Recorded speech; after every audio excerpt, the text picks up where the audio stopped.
Friends, welcome to channel. അപ്പോൾ നമ്മളൊന്ന് പറയാൻ പോകുന്നത് നമ്മുടെ ഭാരത് പേ, യൂണിറ്റി ബാങ്ക്, സ്മോൾ ഫൈനാൻസ് ബാങ്കിനെ ക്രെഡിറ്റ് കാർഡിനെ കുറിച്ചാണ്.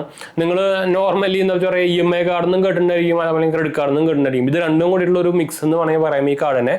എന്താ കാരണം എന്ന് വെച്ച് കഴിഞ്ഞാൽ, നമ്മളിപ്പോൾ ഒരു ട്രാൻസാക്ഷൻ 1000 രൂപയുടെ മുകളിൽ നമ്മളൊരു മാസത്തിൽ ട്രാൻസാക്ഷൻ ചെയ്ത് കഴിഞ്ഞാൽ അത് ഓട്ടോമാറ്റിക്കലി EMI ആയിട്ട് കൺവേർട്ട് ചെയ്യും. എന്നിട്ട് പതുക്കെ അടച്ച് പോയാൽ മതി. അതിന് 2% ക്യാഷ് ബാക്ക് ഉണ്ട് ഈ കാർഡിന്. ലൈഫ് ടൈം ഫ്രീ കാർഡാണ്. ഇത് ആക്ച്വലി എല്ലാവർക്കും കിട്ടുന്നില്ല കേട്ടോ, യൂണിറ്റി സ്മോൾ ഫൈനാൻസ് ബാങ്ക്. ഞാൻ ആക്ച്വലി എൻ്റെ അപ്ലൈ നോക്കിയപ്പോൾ എനിക്കത് ഓപ്ഷനെ വരുന്നില്ല. ഭാരത് പേ ആപ്പ് കൂടിയാണ്. നമ്മളെന്തായാലും അതിന് അപ്ലൈ ചെയ്യാനുള്ള റെഫറൽ ലിങ്ക് ഞാൻ താഴെ കൊടുക്കുന്നുണ്ട്. എനിക്കതിന് ഓൾറെഡി എനിക്ക് യൂണിറ്റി ബാങ്കിൻ്റെ അക്കൗണ്ട് അല്ല, നമ്മുടെ റോർ ബാങ്കിൻ്റെ കാർഡ് ഉണ്ട്. അതുകൊണ്ടായിരിക്കാം ചിലപ്പോൾ ഒരു കാർഡും അവരൊന്നും സ്പെസിഫൈ ചെയ്തിട്ടില്ല. ഞാൻ അവരുടെ കസ്റ്റമർക്കാരായിട്ട് സംസാരിച്ചപ്പോഴും അവർക്കും വലിയ പിടിയൊന്നുമില്ല. അപ്പോൾ ചിലപ്പോൾ അങ്ങനെ ആയിരിക്കും. എന്താ വെച്ചാൽ രണ്ടും ഒരു കോബ്രൻ്റെ എടുക്കാണ്. അപ്പോൾ ചിലപ്പോൾ ഏതെങ്കിലും ഒരു നമ്മുടെ സ്കാപ്പിയ കാർഡും ഫെഡറൽ ബാങ്കിൻ്റെ കാർഡ് ആദ്യം ഇറക്കിയ പോലെ ചിലപ്പോൾ അങ്ങനത്തെ ഒരു പരിപാടി ചിലപ്പോൾ അവർക്ക് ഉണ്ടായിരിക്കാം. എന്താ വെച്ചാൽ ഓൾറെഡി റോർ ബാങ്കുള്ളവർക്ക് ചിലപ്പോൾ ഓപ്ഷൻ വരുന്നുണ്ടായിരിക്കില്ല. പക്ഷേ ഇത് ഈസി ആയിട്ട് നമ്മുടെ എന്താ പറയുക, എലിജിബിലിറ്റി ചെക്ക് ചെയ്യുമ്പോൾ ഓപ്ഷൻ വന്നു വരികയാണെങ്കിൽ നിങ്ങൾക്ക് സുഖമായിട്ട് കിട്ടുന്നുണ്ട് ഈ കാർഡ്. അപ്പോൾ ഞാൻ നേരത്തെ പറഞ്ഞ പോലെ തന്നെ നമ്മുടെ ലിങ്ക് ഞാൻ താഴെ കൊടുത്തിട്ടുണ്ട്. ഇൻട്രസ്റ്റ് ഉള്ളവർക്ക് അപ്ലൈ ചെയ്യാം. ഇതിൻ്റെ ഡീറ്റെയിൽസ് പറയുകയാണെങ്കിൽ ഒരു ഷോപ്പിംഗ് കാർഡ് എന്ന് വേണമെങ്കിൽ പറയാം. നമുക്ക് ഇതിൽ റിവാർഡ് പോയിന്റ് കിട്ടുന്നത് സില്യൺ കോയിൻസ് ആയിട്ടാണ്. നിങ്ങൾ കേട്ടിട്ടുണ്ടായിരിക്കും സില്യൺ കോയിൻസ് ഒക്കെ നമുക്ക് സ്വിഗ്ഗിയിലും സൊമാറ്റോയിലും എല്ലാത്തിലും ഉപയോഗിക്കാൻ പറ്റും. സില്യൺ ആപ്പ് നോക്കിക്കഴിഞ്ഞാൽ കിട്ടും. ഫേമസ് ആയിട്ടുള്ള ഒരു റിവാർഡ് സിസ്റ്റം എന്ന് വേണമെങ്കിൽ പറയാൻ സാധനം. അത്യാവശ്യം നല്ല സംഭവമാണ്. നമുക്കത് ഡയറക്റ്റ്ലി നമുക്ക് സ്വിഗ്ഗിയിലും കാര്യങ്ങളൊക്കെ ഉപയോഗിക്കാൻ പറ്റുന്നതാണ്. ഞാൻ ഉപയോഗിക്കാറുള്ളതാണ്. പിന്നെ നമുക്കിതിൽ 2% ക്യാഷ് ബാക്കാണ് റിവാർഡ് റേറ്റ് സില്യൺ കോയിൻസ് ആയിട്ട് കിട്ടുക. ഡൈനിങ് ബെനിഫിറ്റും കാണുന്നൊന്നുമില്ല.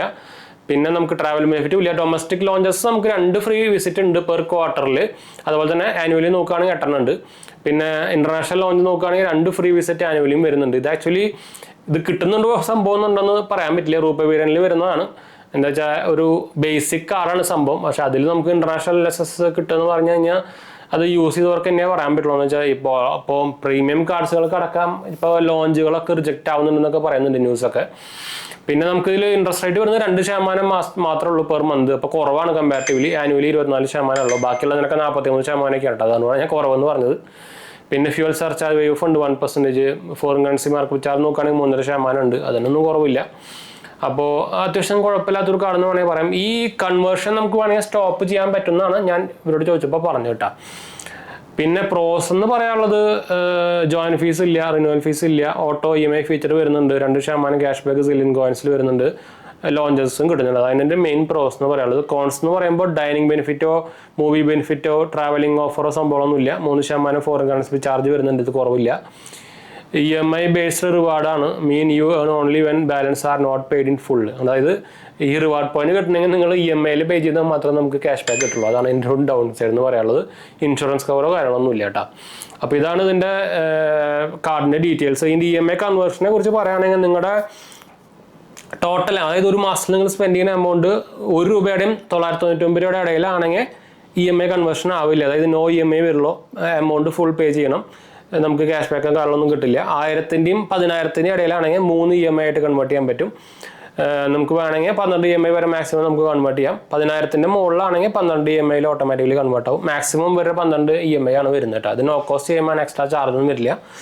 അപ്പോൾ കുഴപ്പമില്ലാത്ത സംഭവമാണ്. പിന്നെ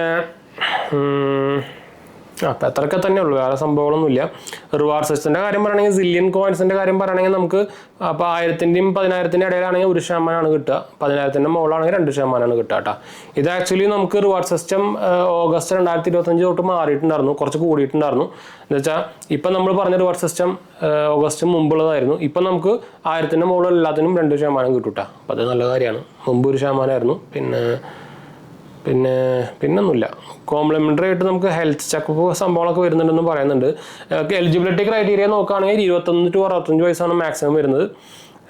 പിന്നെ 2.5 ലക്ഷം രൂപയൊക്കെ ചോദിക്കുന്നുള്ളൂ മിനിമം ഇൻകം. കുറവാണ്. സെൽഫ് എംപ്ലോയ്ഡ് ആണെങ്കിൽ 5 ലക്ഷം ITR കേട്ടോ. അപ്പോൾ ഇത് ഈസി ആയിട്ട് തന്നെ നമ്മുടെ ഈ റോർ ബാങ്കിൻ്റെ കാർഡ് കിട്ടുന്ന പോലെ തന്നെ ഈസി ആയിട്ട് തന്നെ അപ്രൂവൽ ആവുന്നുണ്ട്. ട്രൈ നോക്കാം. ലിങ്ക് താഴെ കൊടുത്തിട്ടുണ്ട്. വൈൻഡപ്പ് ചെയ്യാം. അപ്പോൾ നമ്മുടെ ചാനൽ ആദ്യമായിട്ട് വരുവാണെങ്കിൽ എൻ്റെ പേര് അജയ്. ഞാനൊരു ഫൈനാൻഷ്യൽ അനലിസ്റ്റാണ്. നമ്മുടെ ടെക്നിക്കൽ എക്സ്പീരിയൻസ് ആണ്. ക്വാളിഫൈഡ് ആണ് കേട്ടോ. അടുത്തില്ലാണ്. ബൈ.